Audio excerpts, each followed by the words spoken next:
Olá, tudo bem?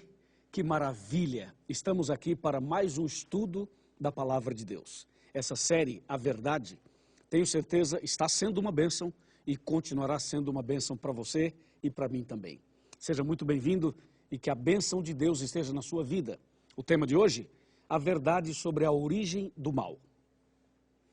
Prepare o seu coração, pegue a sua Bíblia e vamos abri-la no livro do Apocalipse. Apocalipse capítulo 5, versículo 11. Esse texto que vamos ler é um texto muito importante. Por quê? Porque às vezes as pessoas ficam questionando sobre a questão do bem e do mal. Eu já ouvi pessoas perguntarem, questionarem, dizendo o seguinte: Deus criou Satanás, Deus é responsável pelas doenças, pelas inundações, os terremotos e tanta coisa horrível que acontece no mundo. Pois agora você vai saber a verdade sobre a origem do mal aqui na Palavra de Deus. Apocalipse 5, verso 11 diz: Vi e ouvi uma voz de muitos anjos ao redor do trono, dos seres viventes e dos anciãos, cujo número era de milhões e milhões e milhares de milhares. A Palavra de Deus diz que Deus criou os anjos, e os anjos foram criados antes dos seres humanos. E de acordo com esse texto, Deus criou milhões e milhões de anjos. Agora, no meio dessa multidão de anjos, a Bíblia menciona a respeito de um anjo que era um dos líderes, e esse anjo começa uma rebelião no céu. Eu quero que você ouça atentamente, não apenas com o seu ouvido, mas ouça também com o seu coração o que eu vou mostrar agora. Vamos abrir a Bíblia no livro do profeta Ezequiel. Ezequiel capítulo 28, a partir do versículo 14. Eu vou ler alguns versículos e vou parando e explicando para você. Tá bem assim? Veja o 14. Tu eras querubim da guarda ungido. Ok, paramos aqui. A Bíblia está falando de um anjo que era querubim e que foi ungido. Ungido quer dizer separado para um propósito, para uma atividade específica. Então a Bíblia está falando agora de um desses anjos. Ungido, querubim, separado. E o verso 14 continua: E te estabeleci, permanecias no monte santo de Deus, no brilho das pedras andavas.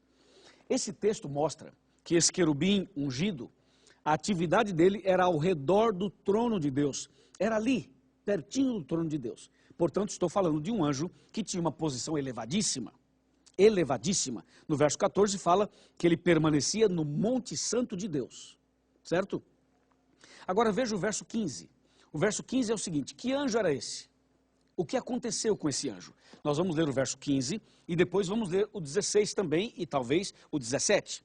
Veja o verso 15. Fala assim: perfeito eras nos teus caminhos, desde o dia em que foste criado, até que se achou iniquidade em ti.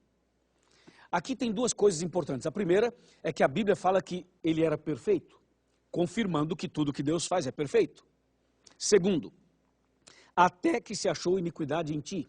Isso quer dizer que a iniquidade é um mistério. O pecado, a origem do pecado é um mistério. Por isso que a Bíblia fala assim: até que se achou iniquidade em ti. Isso revela que estamos tratando de alguma coisa que é um mistério. O verso 16 fala: na multiplicação do teu comércio, encheu o teu interior de violência. Bom, agora a Bíblia começa a mostrar quais foram as obras e as ações desse querubim ungido, que era bom e tornou-se mal. A Bíblia diz que ele começou a multiplicar o comércio dele. O que é multiplicar o seu próprio comércio? Significa falar mal de Deus e falar bem dele próprio. Então, na verdade, o Lúcifer, ele começou a fazer críticas a Deus. Começou a falar mal de Deus para os anjos e falar bem dele mesmo. Ele dizia mais ou menos assim: Deus não é tudo isso que vocês pensam. Deus não é amor, não. Deus não é bom. Deus é ditador, hein? Deus é bravo, hein? Deus castiga, hein? E ele começou a criar essa situação de dúvida na cabeça dos anjos. E os anjos levaram a sério, porque Lúcifer, ele trabalhava e vivia ali no Monte Santo de Deus. Ou seja, era alguém muito importante perto de Deus. E por isso, diz o verso 16, que ele multiplicou então o seu comércio e encheu o interior dele de violência. Quando ele começou a fazer críticas a Deus, ao caráter de Deus e ao próprio Deus. Olha o verso 17. Elevou-se o teu coração por causa da tua formosura. Então a Bíblia está falando de um anjo muito bonito. Ele elevou o coração, quer dizer, o seu orgulho, a sua confiança própria, por causa da sua formosura. Corrompeste a tua sabedoria por causa do teu resplendor. Lancei-te por terra, diante dos reis te pus, para que te contemplem.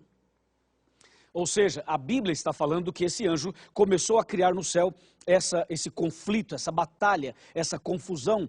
Começou a surgir um problema. E o Apocalipse mostra exatamente o que aconteceu. Veja o que diz Apocalipse capítulo 12, verso 7, 12, 7. Fala assim: houve peleja no céu. Miguel e os seus anjos pelejaram contra o dragão. Também pelejaram o dragão e os seus anjos. A Bíblia está falando agora que o que houve no céu foi uma guerra, foi uma batalha. Só que uma guerra espiritual, um conflito espiritual, justamente por causa disso. E quando você vai para Isaías, no capítulo 14, isso aqui é impressionante. Isaías capítulo 14, versículos 13 e 14, aqui a Bíblia revela qual eram os pensamentos de Lúcifer, qual era o sonho que ele tinha no coração dele, por que ele fez tudo o que fez. Olha só, tu dizias no teu coração, eu subirei ao céu, acima das estrelas de Deus exaltarei o meu trono, e no monte da congregação me assentarei, nas extremidades do norte. Subirei acima das mais altas nuvens, e serei semelhante ao Altíssimo. Que petulância, não é? Que coisa impressionante, você não acha? Imagina, esse anjo queria ser como Deus, esse anjo queria ser Deus. Queria elevar o seu trono, queria sentar ali e queria ser adorado como Deus é adorado. Veja que a criatura queria ser como o Criador. Imagina isso, imagina, meu amigo. Pois é, foi justamente isso que aconteceu. E o que é que Deus fez? Deus expulsou Lúcifer do céu.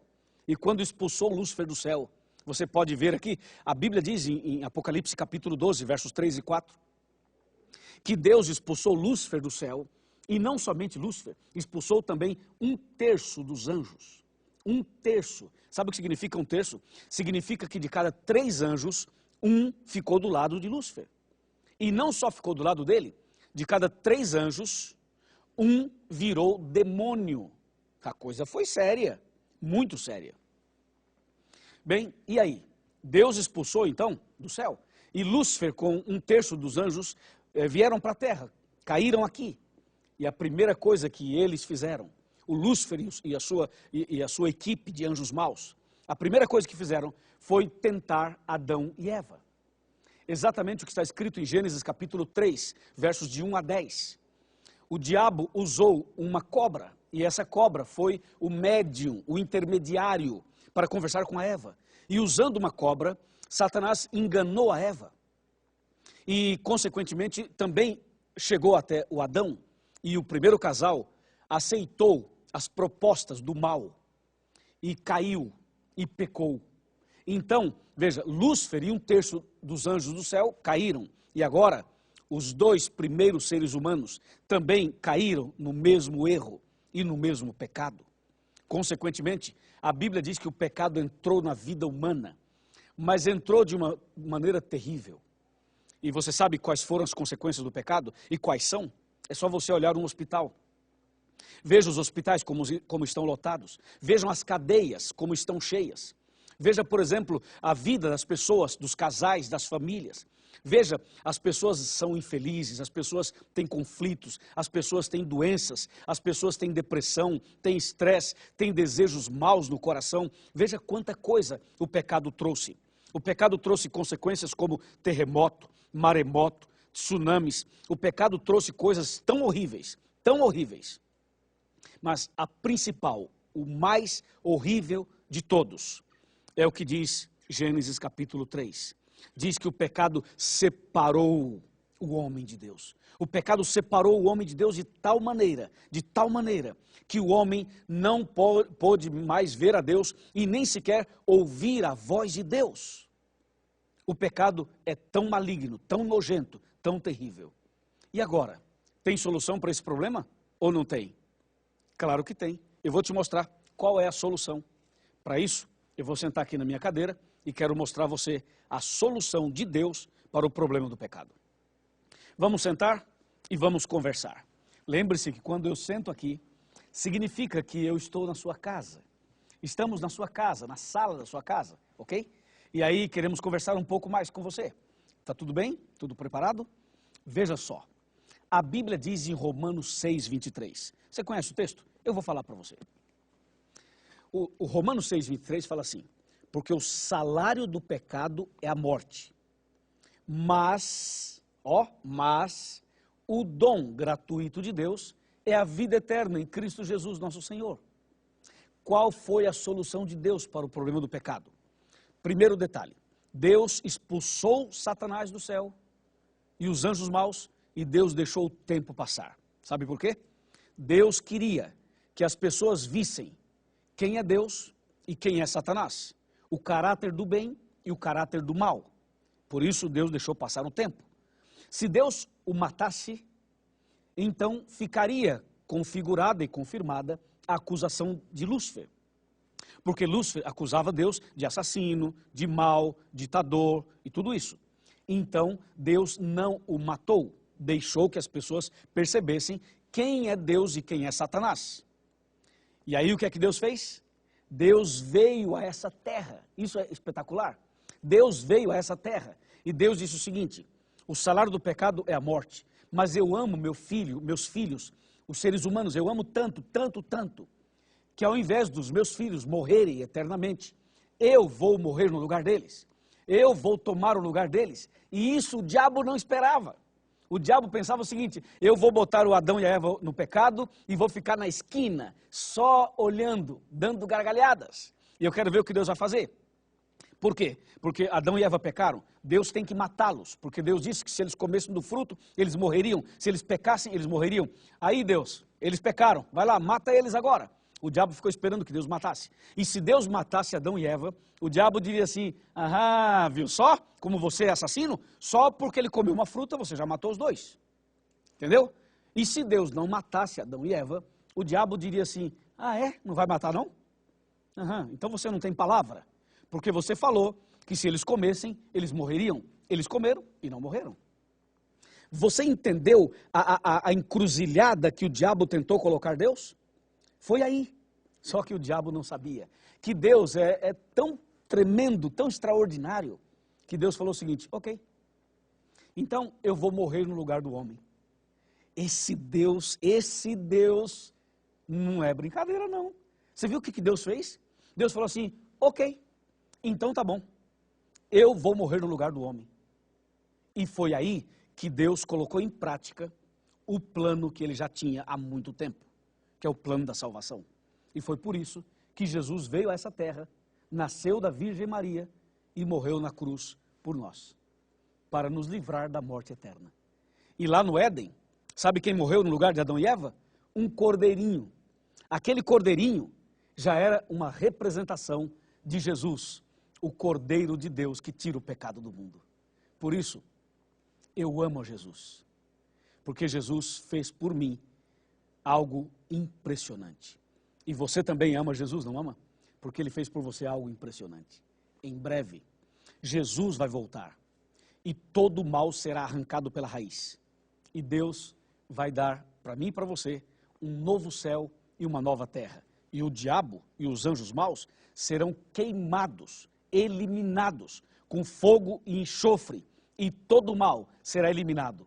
E você e eu, pela graça de Deus, teremos a vida eterna. Não é tremendo isso? Não dá até vontade de chorar? Sim, dá vontade de chorar. Porque Deus é incrível. Você aceita Jesus no seu coração? Você quer realmente viver com Deus e não no pecado com Satanás? Eu creio que sim. Meus parabéns. Então eu vou orar por você. E depois da oração, procure a Igreja Adventista do Sétimo Dia. Faça mais estudos bíblicos, frequente a igreja. Comece uma vida nova e receba a salvação. Oremos. Senhor, nosso Deus e nosso Pai, obrigado pelo estudo de hoje. Obrigado porque onde abundou o pecado, superabundou a graça. Obrigado porque Jesus morreu em nosso lugar. Obrigado porque o inimigo já está derrotado, o mal também, e a vitória é nossa. A vitória de Jesus é a nossa vitória. E eu entrego então esta pessoa que ora comigo nas tuas mãos, a família inteira, todos dessa casa, todos desse pequeno grupo, todos dessa classe bíblica. Que cada uma dessas pessoas, juntamente comigo, que nós todos alcancemos a vida eterna em Cristo Jesus. É em nome de Jesus que pedimos e agradecemos. Amém.